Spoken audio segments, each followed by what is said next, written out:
Psaume 102. Éternel, écoute ma prière, et que mon cri parvienne jusqu'à toi. Ne me cache pas ta face au jour de ma détresse. Incline vers moi ton oreille quand je crie. Hâte-toi de m'exaucer, car mes jours s'évanouissent en fumée, et mes os sont enflammés comme un tison.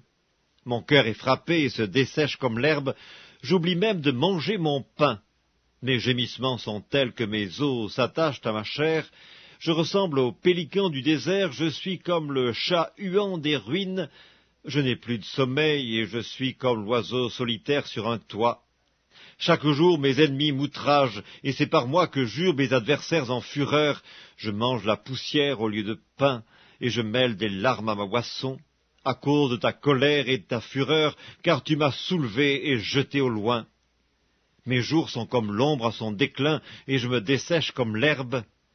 Mais toi, Éternel, tu règnes à perpétuité, et ta mémoire dure de génération en génération. Tu te lèveras, tu auras pitié de Sion, car le temps d'avoir pitié d'elle, le temps fixé est à son terme. Car tes serviteurs en aiment les pierres, ils en chérissent la poussière. Alors les nations craindront le nom de l'Éternel, et tous les rois de la terre ta gloire. Oui, l'Éternel rebâtira Sion, il se montrera dans sa gloire. Il est attentif à la prière du misérable, il ne dédaigne pas sa prière.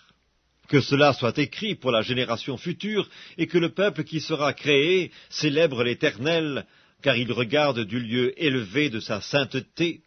Du haut des cieux, l'Éternel regarde sur la terre, pour écouter les gémissements des captifs, pour délivrer ceux qui vont périr, afin qu'il publie dans Sion le nom de l'Éternel, et ses louanges dans Jérusalem, quand tous les peuples s'assembleront, et tous les royaumes, pour servir l'Éternel. Il a brisé ma force dans la route, il a abrégé mes jours.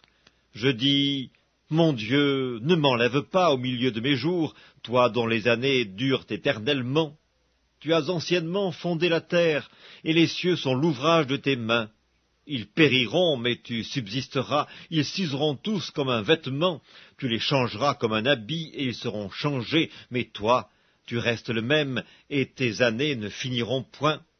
Les fils de tes serviteurs habiteront leur pays, et leur postérité s'affermira devant toi.